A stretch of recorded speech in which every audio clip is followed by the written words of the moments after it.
Welcome back, ladies and gentlemen, to the Unbiased Debate Show. Here we have Ricky, and this is my co-host Jazmine. And today we want to run through a few topics with you all, but first we want to give a shout out to Mac Miller and just give our condolences to the Mac Miller family, his friends, because he just recently passed away, I believe last week. Sad. And it was very sad. This is very sad. He's very young. He was only 26 years old. They're saying the cause was maybe an OD, drugs related. We're not sure. Just gotta wait for the toxicology report to come out. But I thought it was a little older than 26. But when I found out he was 26, I was like, wow, he's been in the game for 10, 12 years doing this thing from like 17 years old, 15, not 15, probably about 17, 18 years old. Yeah. That's really dope. So, R.I.P. Mac Miller. He was like, I mean, I know he had kind of had some issues with, I guess, drugs abuse and things like that, but it came out of the blue. Like, yeah, out of the blue. That's very sad. R.I.P. Mac Miller, and condolences to his family and friends. On another note, we have Nicki Minaj and Cardi B. They got into an altercation at a fashion show last week, and Cardi B came out with a humongous knot on her forehead. But they said that was from security. Allegedly, but you saw the little clips. There were a lot of people. She was running around trying to throw her shoes. I saw a video where she threw her shoes. I liked it. I thought it was fun, seemingly harmless. You know, nobody really got with a knot like that. Nobody got really hurt. You know. That knot reminded me of the Martin Lawrence TV show when he was a boxer. He was boxing somebody and he got beat up, and his face is swollen up everywhere. That's what that knot reminded me of. But shout out to Cardi B, man. She kept the same energy. Yeah, that's who she says she was, who she is, who she's gonna be. Exactly. So, yeah, I don't know. She went at it. Walks it how she talks it. You know, she's not just on Instagram and Twitter tweeting. She's not just a Twitter finger. She's real life. She went with Brooklyn, Harlem. Bronx? Yeah, probably the Bronx. Yeah, the BX. BX stand up. And Nicki from Queens, Nicki was just chilling, so unbothered. Nicki's very bothered though. I feel like Nicki's the person who is really passive aggressive, subtweeting, talking about you indirectly all the time. Then when you see him, you don't have nothing. I don't know. I want to know what really happened. I'm sure it's going to come out sooner or later. Yeah, somebody got some tea on what happened at the fashion show. For real happened? Because I didn't see Nicki in the video. I heard her. She was like, I'm right here. And Cardi's like, come here, bitch, come here. I'm standing right here. Nicki was saying the whole time, but whatever. It was like a major fashion event too. Right. But look at all the buzz it created. That's what they care about. I guess. There was no guns or anything, you know. It was just hands and shoes. Ball gowns. And ball gowns. All right, so our next topic is me having an issue with certain people on the metro, because we ride the metro during rush hour, and I just have a small bone to pick with some people that ride the metro. Now, if you are sitting on the metro in rush hour, if you're sitting down at a seat and the door is open and people get off the train, people are starting to get on the train, then you realize that it's your stop and you're trying to then get off the train when people are getting on. Don't do that. Just sit your ass down. Just miss your stop. No. Ride it to the next stop. No. And then turn around and come back. Don't make dozens of people. That's an honest mistake. We're gonna miss the train because we're trying to let you out. I thought you were gonna talk about people who during rush hour sit, it's a two-seater, they have their bag in one seat, like stuff like that. Or people who bum rush the door when the train pulls up. Wait till people get off. Those are real issues on the metro, okay? Look, yes, those are issues, but the people that, oh shit, this is my stop, I need to get out of here, don't do that, because there's tens of people trying to get on the train, trying to get to work, and now we got to get off or back up so you, the one person, can then get out of the train. Just sit your ass back down and ride it to the next stop and come back. Don't let us suffer because you are not paying attention. They'll see all the people still waiting. Man, just another thing I hate in the morning or in the evening when it's full. People who don't go all the way into the train, they will stand. That's another problem. Whew. As soon as they get on the train, they stand there and stop. And they know it's 30 people behind them. Right. Just go to the left or go to the right. Keep going. Keep pushing You're in. to Go walk in. Right. This is some of the problems we have riding the metro in the mornings and in the afternoons, people. Just be more, it's just dumb, and I think it's inconsiderate. Mindful. Be more mindful. It's like so inconsiderate. You have people behind you. And you get know your ass on the train or get your ass off the train. So I start acting ugly, shoulder checking people like, excuse me, there's space back here. Like, you see us trying to get on. Right. Just be more mindful, people on the metro, please. It's not that hard. You know, we've been doing this for years. The people I give a pass to are tourists. I do too, except when they're on the escalators blocking the whole thing up. That pisses me off. I'm trying to run and catch your train. I know they don't, but it's like, come on, have some awareness here. Right. All right, so another sad story was in Dallas, Texas, where a police officer, she did like a 15-hour shift. She went home, but she thought she was home. Went inside her apartment, the lights were off, I guess, and she saw an individual inside of her apartment, and she shot the individual twice. Then when she turned the lights on, she saw that it was not her apartment. And so now I believe they just arrested her and charged her with manslaughter. I think she just made bail. Just made a bail. I think it was like $300,000 bail. And so with that story, he passed, right? The guy passed away. The guy passed away. Yes, such a sad story. First of all, who's buying that story? I can buy it. I can buy it. How did she get in the apartment? The door was unlocked. I saw a video on Twitter where they said that those doors do not stay open. They close. That's all speculation and stuff like that. But I have a story. So a couple years ago, because I can relate to this story a little bit, not as much as the guy dying or anything like that. But I was going to go visit a friend of mine after the club, and I called her, and I only been to her apartment maybe once or twice before.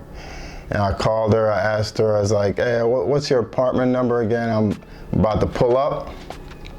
She said, oh, you know what apartment it is. The door will be unlocked. I'm like, okay, all right. She's, being a hardhead. Don't want to tell me the exact apartment. Oh, you should know by now. The door is unlocked, right? I park my car, go into the apartment building. I know it's on the second floor. But I got a little confused. It was 3 doors there. And I was like, this looks familiar. So I went to door number, let's say door number 2. It was open. So I went inside. And just as I was about to take my shoes off, I just looked up and I saw this lady in her bed. She jumps up and screams, ah! I looked at her, I was like, oh shit, I'm in the wrong apartment. So I ran out of the apartment. That's totally different. I ran back to my car and I got the hell out of there. That is totally different. Her door was open. It was the wrong apartment. But it's one thing to go visit someone. It's one thing to go to your house. If you walked into an apartment next door, I don't care if it's dark. I don't care if you're drunk. If you walked into the apartment next door, you would know if it's your apartment or not off rip. Like, it's not like every apartment is identical. You have no idea. Like, that doesn't sound right. Apartment doors are kind of identical. But when you walk into a house, Is there a table? Is there a chair? Is there a dog? Is there a rug? Like you know instantly. You know instantly where. Yeah, you're well, at. if the lights are off, you don't know instantly. You can Especially if still, you the can door is still open. see. You can still feel. You would know. Because I've gotten off the elevator in my apartment building, and I've gotten off on the wrong floor. And let's say I live on the 9th floor, I've gotten off on the 8th floor, walked down the hallway to what I think is my apartment. Everything looks the same. But if you do you have a rug at your door? That guy had a rug at his door. Maybe she thought someone put it there. I'm not giving her no excuse. Yes, or you nothing, are. It's fishy. I'm saying the truth's gonna come out. I hope she goes to jail. She killed that man. I mean, she deserved to go to jail, of course. That story makes absolutely. You know what it sounds like? You know when you're a kid and your mom like catches you doing something and you try to lie and you sound so stupid trying to lie. That's what this sounds like. You trying to lie. You start to just try to keep up with your lie. It sounds so far fetched. Like it's one thing to go to a door, whatever. The doors look identical. It's cool. One has a rug, one doesn't. You walk in. You know, like there's a table right here at the door. Was there a table in that apartment right at the door? No. That's sad. That's sad that he died. I hope his family sues and get. Well, I guess she was off duty. Well, she still works for the city. That's terrible. That's awful that someone died behind that. That's so sad. But you know, there's all these conspiracy theories. They were dating. They were messing around. Yeah, all those conspiracy. I'm waiting for the real. But that sounds more realistic than someone walking in to the wrong apartment and not knowing. No, that was not where you live. You know where you live. Right. Walking into the wrong apartment, you thought it was your apartment, yelling, having a back and forth. You don't realize this whole time, oh, this is not my apartment. I don't even think she yelled at him. They said that she gave him commands. Commands? Yeah. So all of this, no, it's terrible. Yeah, it's real terrible. It's not looking good. Not at all. She should just confess and be done with it. Yeah. Get a light sentence, maybe 5 years. It's sad. She's a cop, you know, but just don't keep up with this lie. It's terrible. Don't keep up with the lie. Turn yourself in. Just stop. Well, she already turned herself in, so I don't know, whatever. You know, hopefully the family can get some closure to that. Yeah, so you seem like a young dude. Yeah, he's like in his 28 or something. Yeah, I'm not sad. Sure. All right, so now for our main topic today is it's kind of mostly, I think personally, it's mostly in the black community where we don't like to get our S.T.D checkups. And I'm saying to everyone out there in the black community, please go and get your S.T.D checkups. I know it's scary, but it's almost like if you were to slip and fall and land on your back, you're going to be in pain. You should go to the hospital. If you don't go to the hospital and get your back checked out, it only gets worse over time. I slipped and fell on ice 8 years ago, never went to go get it checked out, and now my back is just terrible. I got to go see a chiropractor. It gotten worse over the years. It's the same thing with, S.T.D checkups. Go if you think you have something. Especially in places like D.C., Atlanta. These things are very serious. Very serious. It's not just to go on to the chiropractor, okay? Right. But why do you think it's just the black community? I don't know if it's because they don't have health insurance or they're just free-willing it, just having, raw sexual intercourse, one night stands, things like that. I think it's just like a scary thing to face and to think about. Okay, I'm gonna get an STD test. They're gonna ask you who you slept with. You may not know, you may not remember, you may not know their name. It's like, but then you start to think like, okay, I slept with a person, I don't even know their name. Who did they sleep with? Then you start to think about like, do I have AIDS? Sleep with? Do I have AIDS? Am I about to die? It can be scary. Yeah, it is. It is very scary because when I went, I was scared as shit. I was scared too, but it feels good to know. It feels better to know. No, get it taken care of, get it handled. If you got anything, handle it. You know, and then, you know, don't let it get worse because it's only going to get worse. I mean, aside from yourself as being responsible, if you're going to continue to sleep with people, you know, like, because then you're going to be giving stuff to people. So, ladies, please, it is okay to buy condoms and put them in your house. It is okay to buy condoms and carry them in your purse.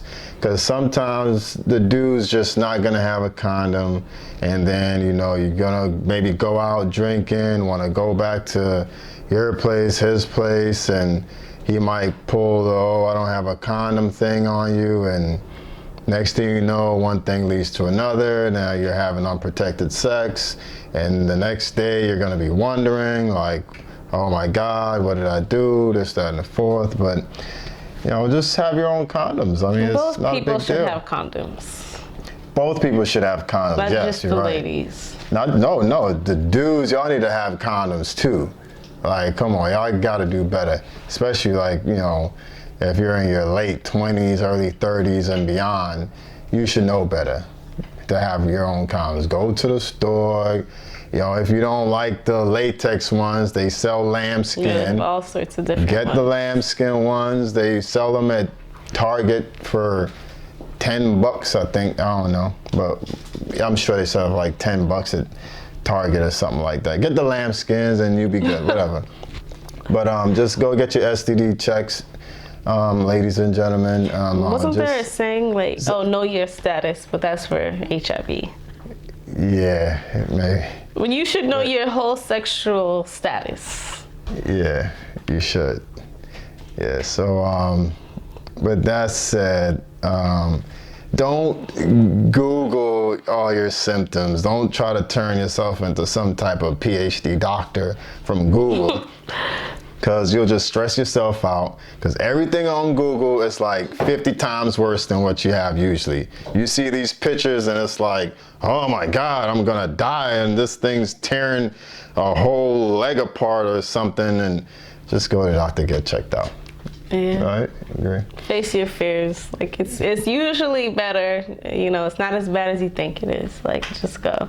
Even if it's bad, you can catch it right now and get it handled. Yeah, hopefully. Right? Hopefully. Right. Or if you're Magic Johnson, who cares? Yeah. All right, with that said, that's our show, and I hope to see you guys next time. Please like and subscribe. I'm going to be putting it up on YouTube, Facebook, and Instagram, so hit the like button, the share button, and the subscribe button, and we're out. Peace.